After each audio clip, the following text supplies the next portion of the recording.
கோலிக்குண்டு கண்ணு கோபால போல பல்லு.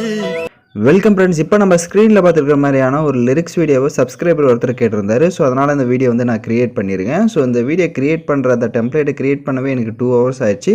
ஸோ அதனால் மறக்காமல் எல்லாருமே வந்துட்டு ஒரு லைக் பண்ணிவிட்டு பாருங்கள். அப்போ தான் எனக்கு ஒரு மோட்டிவாக இருக்கும் நெக்ஸ்ட் வீடியோ பண்ணேன். ஸோ லைக் பண்ணிட்டுப்பீங்கன்னு நம்புகிறேன். ஸோ இப்போ வாங்க வீடியோக்குள்ளே போகலாம். ஸோ கைன்மாஸ்டர் அப்ளிகேஷன் ஓப்பன் பண்ணிக்கோங்க.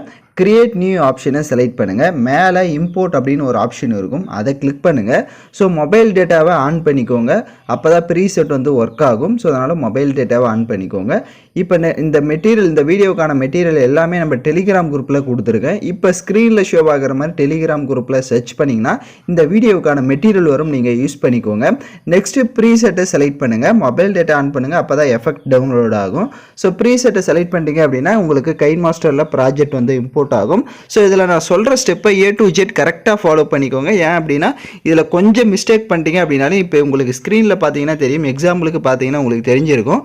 ஸோ இதை நான் எந்த அளவுக்கு நான் எடிட் பண்ணியிருக்கேன்றது இந்த லேயர்ஸை பார்த்தீங்கன்னா உங்களுக்கே தெரிஞ்சிருக்கும். ஸோ அந்த அளவுக்கு ஒரு டஃப்பான ப்ராசஸாக இருந்தது. ஸோ ஒருத்தர் கேட்டிருந்தனால இதை நான் பண்ணியிருக்கேன். ஸோ இப்போ நம்ம வந்துட்டு என்னென்ன ஸ்டெப்பை பண்ணணும் அப்படின்றத சொல்லிடுறேன். வீடியோவோட ஃபஸ்ட்டுக்கு வந்துடுங்க. பேக்ரவுண்டில் பார்த்தீங்கன்னா ஒரு எல்லோ இமேஜ் தெரியும், அந்த இமேஜை செலக்ட் பண்ணிவிட்டு ரீப்ளேஸ்ன்ற ஆப்ஷனை கிளிக் பண்ணுங்கள். ஸோ நீங்கள் எந்த ஃபோட்டோ வச்சு எடிட் பண்ணலான்னு இருக்கீங்களோ எனி ஒன் ஃபோட்டோவை எக்ஸாம்பிளுக்கு செலக்ட் பண்ணிக்கோங்க. ஸோ ஃபோட்டோவை செலக்ட் பண்ணிவிட்டு அட்ஜஸ்ட்மெண்ட்டில் போயிட்டு ஸ்டேச்சுரேஷனை மட்டும் -100 அதிலே இருக்கும். ஸோ அதனால் அதை விட்டுருங்க. இப்போ வீடியோவோட ஃபஸ்ட்டுக்கு வந்துடுங்க. ப்ளூ இமேஜஸ் வந்து இருக்கும். ஸோ லிரிக்ஸ் எல்லாமே ஆட்டோமேட்டிக்லி அங்கேயே இருக்கும். நீங்கள் வந்துட்டு லிரிக்ஸ் எதுவும் பண்ணாதீங்க. அந்த ப்ளூ இமேஜ் மாதிரி இருக்கும், அதை மட்டும் செலக்ட் பண்ணுங்கள். ஃபஸ்ட்டு ப்ளூ இமேஜ் மேலே பார்த்தீங்கன்னா உங்களுக்கு செட் ஆகும். ரீப்ளேஸ்ன்ற ஆப்ஷனை கிளிக் பண்ணுங்கள். ஸோ லிரிக்ஸுக்கு ஏற்ற மாதிரி நீங்கள் செட் பண்ணிக்கலாம். இல்லை லிரிக்ஸுக்கு ஏற்ற மாதிரிலாம் இல்லை அப்படின்னா நீங்கள் மொத்தமாக கூட ஃபோட்டோஸை வந்து ஆட் பண்ணிக்கோங்க.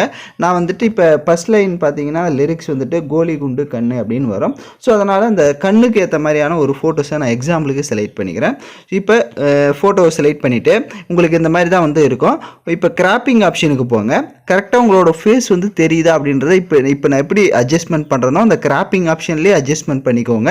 அப்போ தான் கரெக்டாக உங்களுக்கு ஃபிட்டாக உங்களுக்கு செட் ஆகும். நெக்ஸ்ட் அப்படியே பேக்கில் வந்துடுங்க.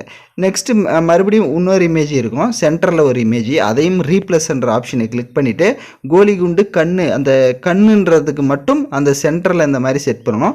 அதுக்கு என்ன பண்ணுறீங்கன்னா கிராப்பிங் ஆப்ஷனுக்கு போங்க. நீங்கள் ஏதாவது ஒன்று ஜூம் பண்ணணும் இல்லை கம்மி பண்ணணும் அப்படின்னா அந்த கிராப்பிங் ஆப்ஷனில் போயிட்டு அதை செட் பண்ணுங்கள். அப்போ தான் உங்களுக்கு அதனுடைய சைஸு மாறாமல் கிராப் ஆகும்.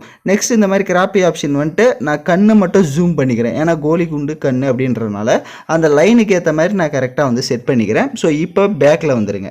இப்போ பார்த்தீங்கன்னா கண்ணு மட்டும் கரெக்டாக வந்துட்டு ஜூம் பண்ணியிருப்பேன். மறுபடியும் அதே லேயரில் பார்த்தீங்கன்னா கீழே ஒரு இமேஜ் ப்ளூ இமேஜ் இருக்கும். ரீப்ளேஸ்ன்ற ஆப்ஷனை கிளிக் பண்ணுங்கள். நெக்ஸ்ட் ஒன் இமேஜ் ஆட் பண்ணலாம்.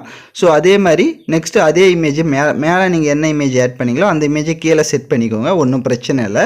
ஸோ இப்போ பார்த்தீங்க அப்படின்னா இப்போ வீடியோவோட ஃபஸ்ட்டுக்கு வந்துட்டு லைட்டாக மூவ் பண்ணி பாருங்கள். உங்களுக்கு கரெக்டாக வந்துட்டு கோலி குண்டு கண்ணுன்னொன்னே நான் அந்த கண்ணு வந்து சென்டரில் வச்சுருக்கேன். ஸோ அப்போ கரெக்டாக உங்களுக்கு இந்த லிரிக்ஸுக்கு செட் ஆகிடுச்சு. நெக்ஸ்ட்டு அப்படியே மூவ் பண்ணுங்கள்.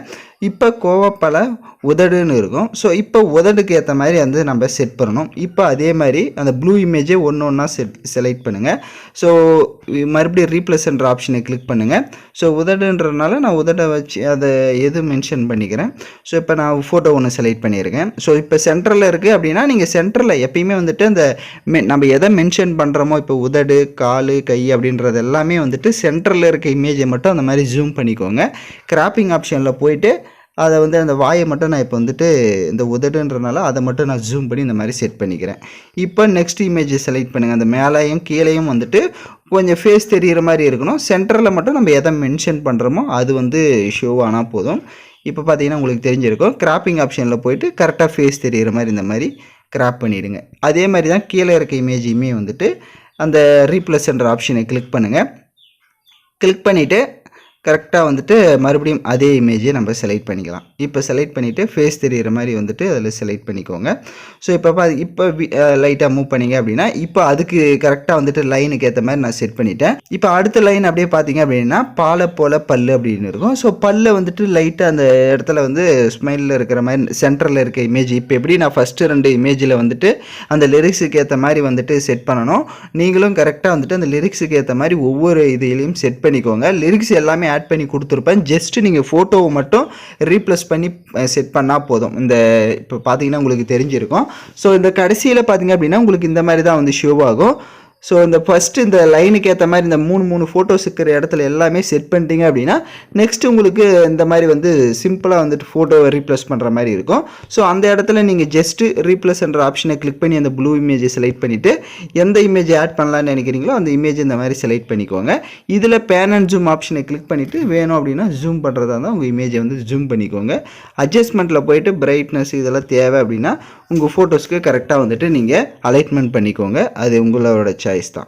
ஸோ ஃபஸ்ட்டு ஆனால் நான் சொன்ன மாதிரி இந்த ப்ளூ இமேஜஸ் எல்லாமே அந்த லைனுக்கு ஏற்ற மாதிரி கரெக்டாக அந்த சென்டென்ஸுக்கு ஏற்ற மாதிரி நீங்கள் உங்களுக்கு ஆடியோ வேணும் அப்படின்னா வீடியோவோட ஃபஸ்ட்டுக்கு வந்துடுங்க. லேயர் ஐகானை கிளிக் பண்ணி மீடியா ஆப்ஷனை கிளிக் பண்ணுங்கள். உங்களுக்கு அந்த சாம்பிள் வீடியோ அதாவது டெமோ வீடியோ மாதிரி நான் எடிட் பண்ண வீடியோ வந்து கொடுத்துருப்பேன். ஸோ அந்த வீடியோவை செலக்ட் பண்ணிக்கோங்க. அந்த வீடியோவை பார்த்து கூட நீங்கள் வந்துட்டு ஒவ்வொரு லைனுக்கு ஏற்ற மாதிரி நான் எப்படி செட் பண்ணியிருக்கேனோ அதுக்கேற்ற மாதிரி கூட நீங்கள் வந்து எடிட் பண்ணிக்கோங்க. நெக்ஸ்ட்டு ஆடியோ ஆட் பண்ணணும்னா நான் கொடுத்த வீடியோவை செலக்ட் பண்ணிட்டு ரைட் சைடு ஸ்க்ரோல் பண்ணுங்கள். ஸ்க்ரோல் பண்ணிங்க அப்படின்னா எக்ஸ்ட்ரா ஆடியோன்னு இருக்கும். அதை கொடுத்துட்டிங்கன்னா அந்த வீடியோவில் இருக்க ஆடியோ தனியாக வந்துடும். இப்போ அந்த வீடியோவை லெஃப்ட் சைடு டெலிட் அந்த மேலே டெலிட் ஆப்ஷன் இருக்கும். அந்த வீடியோவை மட்டும் டெலிட் பண்ணிக்கோங்க. உங்களுக்கு கீழே சாங் வந்து செட் ஆகிடும். நெக்ஸ்ட்டு நீங்கள் ப்ளே பண்ணி பார்த்து ஒவ்வொரு லிரிக்ஸுக்கு ஏற்ற மாதிரி கரெக்டாக வந்துட்டு ஆட் பண்ணிக்கலாம். நீங்கள் உங்களுக்கு கரெக்டாக இருக்கும். ஸோ வீடியோ வேணும்னா ஸ்க்ரீனை ஜூம் பண்ணிக்கோங்க. அப்போ தான் உங்களுக்கு எடிட் பண்ணுறதுக்கு இன்னும் கரெக்டாக இருக்கும். கடைசியில் இந்த மாதிரி நான் செட் பண்ணி கொடுத்துருப்பேன். அந்த இடத்துலையும் வந்துட்டு ஃபோட்டோஸ் அந்த மாதிரி ப்ளூ இமேஜ் எந்தெந்த இடத்துலலாம் நான் கொடுத்துருக்கணும் அந்த இடத்துல எல்லாமே நீங்கள் வந்து ரீப்ளேஸ் பண்ணிக்கோங்க உங்களோட ஃபோட்டோஸை. ஸோ இப்போ நான் பார்த்தீங்க அப்படின்னா கரெக்டாக வந்துட்டு லிரிக்ஸுக்கு ஏற்ற மாதிரி எல்லாத்தையுமே வந்து செட் பண்ணிவிட்டேன். நீங்களும் அதே மாதிரி செட் பண்ணிக்கோங்க. வேணும்னா நான் எகைன் சொல்லிடுறேன், என் வீடியோவை பார்த்து கூட டெமோ வீடியோவை பார்த்து கூட நீங்கள் எடிட் பண்ணிக்கோங்க. ஸோ எல்லா ஃபோட்டோஸுமே கரெக்டாக ரீப்ளேஸ் பண்ணிட்டீங்க அப்படின்னா இந்த கடைசியாக இருக்கிற ஒரு 4 ஃபோட்டோஸ்க்கு வந்துட்டு நான் எஃபெக்டை வந்து சொல்லிடுறேன். ஸோ அந்த ஃபஸ்ட்டு ஃபோட்டோவை செலக்ட் பண்ணுங்கள். ஃபோட்டோவை செலக்ட் பண்ணிட்டு கிளிக் கிராபிக்ஸை கிளிக் பண்ணுங்கள். இன்அனிமேஷன்ற எஃபெக்டில் வந்துட்டு 33 ஸோ அந்த 33 எஃபெக்டை வந்து ஆட் பண்ணணும். ஸோ கடைசி 4 ஃபோட்டோவுக்கு நல்ல ஞாபகம் வச்சுக்கோங்க. ஸோ இன்அனிமேஷனில் 33 மறுபடியும் அதே மாதிரி தான் கிளிக் கிராபிக்ஸில் இன்அனிமேஷனில் அந்த 33 வந்துட்டு பேலன்ஸ் இருக்க அந்த 4 ஃபோட்டோஸ்க்கும் ஆட் பண்ணிக்கோங்க. அந்த இடத்துல அந்த 4 ஃபோட்டோ இருக்கிற இடத்துல லிரிக்ஸுமே நான் வந்து ஆட் பண்ணி கொடுத்துருந்துருப்பேன். ஸோ அந்த இடத்துலையும் அந்த லிரிக்ஸுக்கு வந்து எஃபெக்ட் ஆட் பண்ணணும். முன்னாடி இருக்க லிரிக்ஸுக்கு எல்லாமே நான் முன்னாடி வந்து செட் பண்ணியிருப்பேன். ஸோ இப்போ இந்த கடைசி 4 லிரிக்ஸுக்கு மட்டும் நான் சொல்லிடுறேன். ஸோ அந்த லிரிக்ஸ் வீடியோவை செலக்ட் பண்ணுங்கள். இன்அனிமேஷனில் போயிட்டு ஸ்லைட் அப்புன்னு ஒரு எஃபெக்ட் இருக்கும். ஸோ அதை வந்து கொடுத்துக்கோங்க. அந்த 4 இதுக்குமே அதே மாதிரி தான். ஸோ கரெக்டாக வந்துட்டு அந்த ஸ்லைடு அப்புன்னுன்றது கொடுத்துக்கோங்க. உங்களுக்கு அந்த அனிமேஷன் வந்து கரெக்டாக செட் ஆகிடும். ஸோ அதனால் செட் பண்ணிக்கோங்க. ஸோ எல்லாமே கரெக்டாக மேக் பண்ணிட்டீங்க நான் சொன்ன ஸ்டெப்பு எல்லாமே அப்படின்னா உங்களுக்கு வீடியோ பக்காவே வந்துடும். யாருக்காவது இந்த வீடியோவே பண்ண தெரியல ரொம்ப கன்ஃபியூஸாக இருக்குது அப்படின்னா நம்மளோட வாட்ஸ்அப்பில் வந்து எனக்கு காண்டாக்ட் பண்ணுங்கள். நானே உங்களுக்கு எடிட் பண்ணி கொடுத்துட்றேன். இப்போ எல்லாமே பர்ஃபெக்டாக பண்ணிட்டீங்க அப்படின்னா வீடியோவோட ஃபஸ்ட்டுக்கு வந்துடுங்க. லேயர் ஐகானை கிளிக் பண்ணி மீடியா ஆப்ஷனை செலக்ட் பண்ணுங்கள். உங்களுக்கு ஹார்ட் எஃபெக்ட் வீடியோ வந்து கொடுத்துருப்பேன். ஸோ அந்த வீடியோவை செலக்ட் பண்ணிக்கோங்க.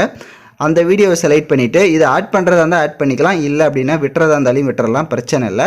ஸோ அந்த வீடியோவை செலக்ட் பண்ணிட்டு மிக்சர்னு இருக்கும். ஸோ அதில் இருக்க வால்யூமை ஃபுல்லாக மைனஸ் பண்ணிக்கோங்க. அப்படியே பேக்கில் வந்துட்டு ஸ்ப்ளிட் ஸ்க்ரீன் இருக்கும், ஃபுல் ஸ்க்ரீன் செட் பண்ணுங்கள். எகைன் பேக்கில் வந்துட்டு கீழே பிளண்டிங் ஆப்ஷன் இருக்கும், அதில் ஸ்க்ரீன் ஆப்ஷனை கொடுத்துட்டு இப்போ நீங்கள் வீடியோ மூவ் பண்ணிங்க அப்படின்னா ஹார்ட் எஃபெக்டோட வீடியோ வந்துட்டு இன்னும் பார்க்க நல்லாயிருக்கும். ஸோ இது வந்துட்டு நான் எவ்வளவு கஷ்டப்பட்டு எடிட் பண்ண அந்த டெம்ப்ளேட்ஸ் ஆக்சுவலாக நீங்கள் பார்த்துருந்தீங்கன்னா தெரிஞ்சிருக்கும் அந்த லேயர்ஸ் எல்லாமே ஒவ்வொரு லேயருமே. அதனால் கண்டிப்பாக லைக் பண்ணாமல் பார்த்துட்டு இருந்தீங்க அப்படின்னா ஒரு லைக் பண்ணிவிட்டு பாருங்கள்.